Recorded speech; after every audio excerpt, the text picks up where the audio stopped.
Hey, happy day 679 of What's She Up To Now. Sharon Hormels, I can't even say my name. Sharon Horne-Ellstrom here, also known as Pajama Grandma, sipping my coffee in my frozen jammies, snuggled up in my soft blanket from my grandma. My grandma passed away this year.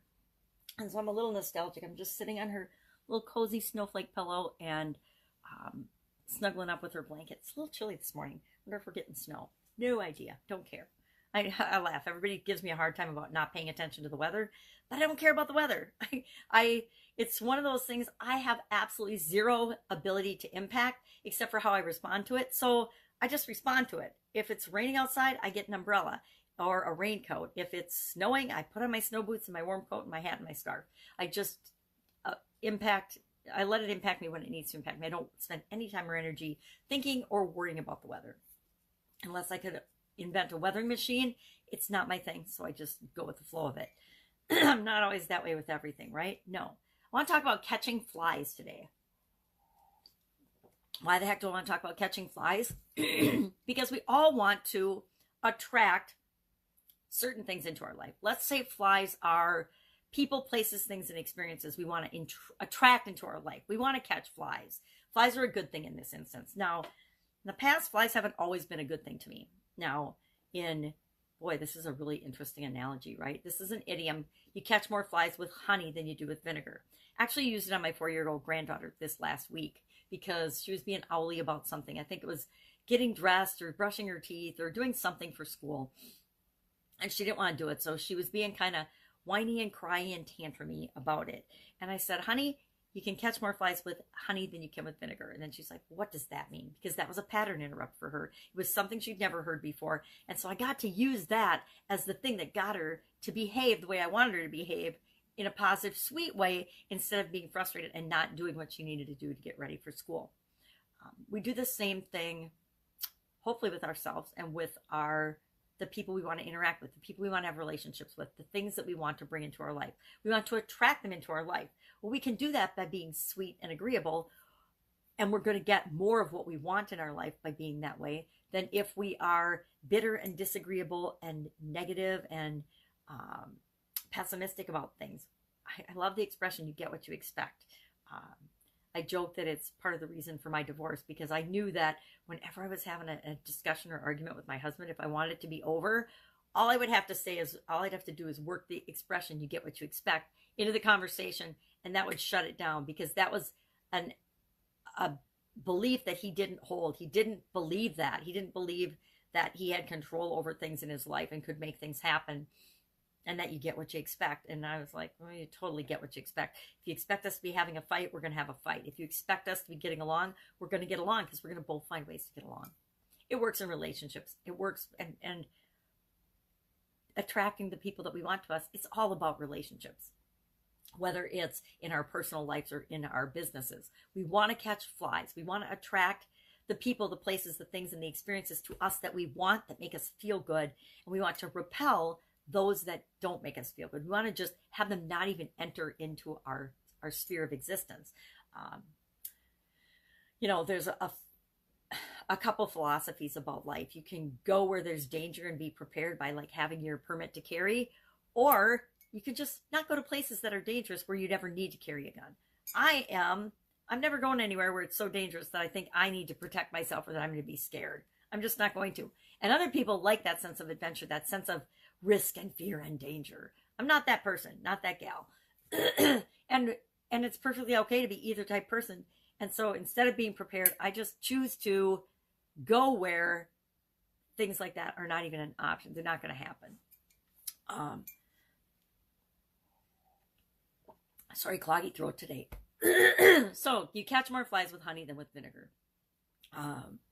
This was obviously my topic for my Facebook Live today, is why I'm going into it a little bit more. And it's such a broad and really interesting big topic. It reminds me of fishing. It reminds me of using different bait to attract different things to yourself. We think that what we put out in terms of our vibration, our emotions, our behaviors, our thoughts and feelings don't really impact other people, but they totally do. If we are sweet and kind and agreeable and pleasant to be around, people are automatically attracted to us. Think about the people that you love and care about, that you're attracted to, that you love to spend time with. What is it about them that attracts you? Are they somebody that you fight with all the time? Are they somebody that you always have disagreements about things with? Are they somebody that you think is negative and pessimistic and they're always the victim, they're complaining, bitching, and moaning about stuff all the time? Or are they people that make you feel good, people that make you feel good about yourself? Now, there are examples of dysfunctional relationships where both parties are negative victims and they make each other feel better because they just get together and they bitch about everything that's wrong with the world. I'm not talking about that kind of flies. And, if you're in that spot, you're in that spot. And I'm probably not the one to talk to about that and try to help you out of that spot. But, wherever you are is where you are.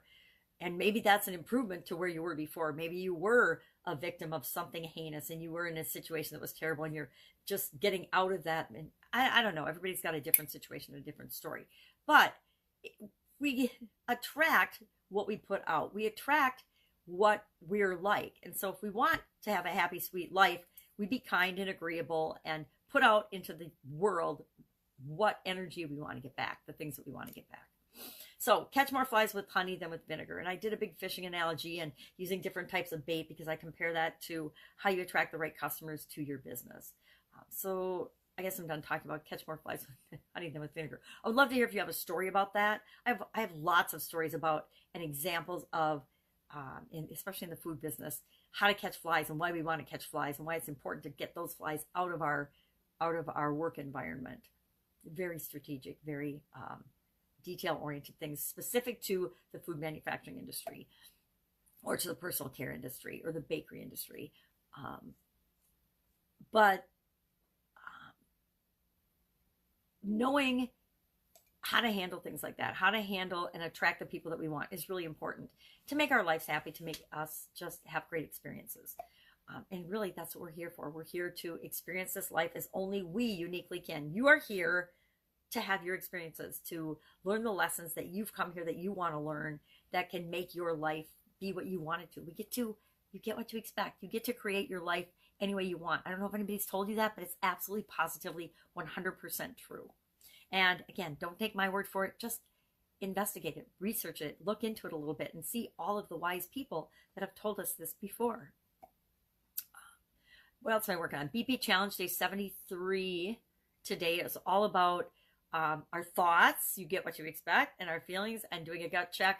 And it's all about thoughts and feelings. Knowing that every decision that human beings make, and there is no exception to this universal principle, is based on emotions first and then justified by reason and intellect second.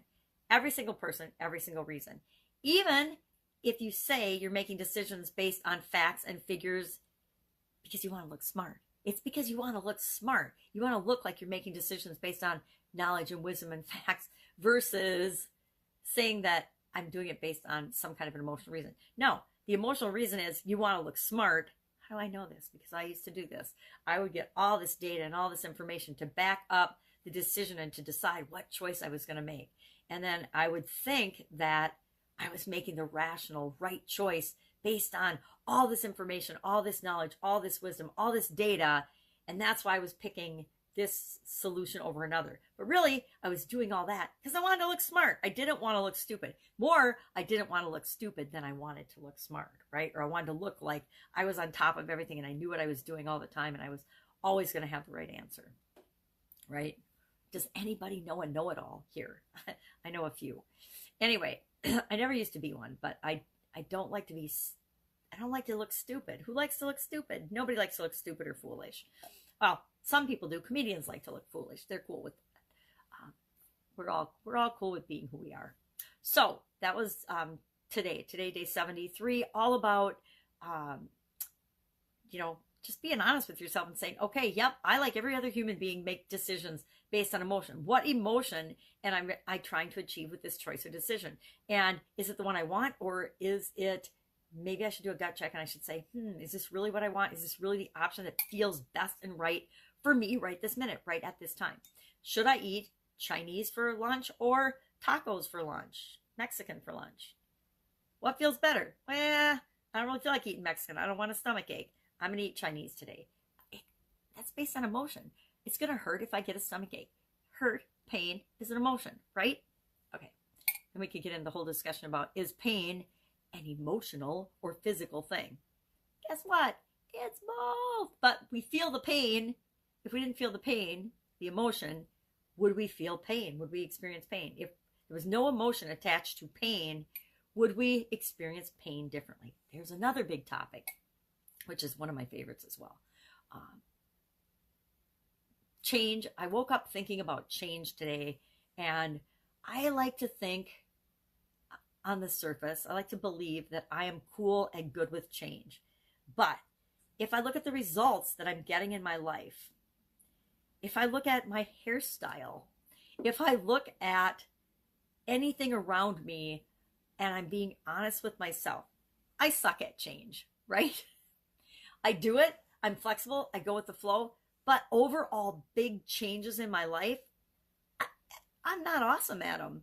I think I'm awesome at them. I'm awesome at helping other people go through changes and transitions and transformations.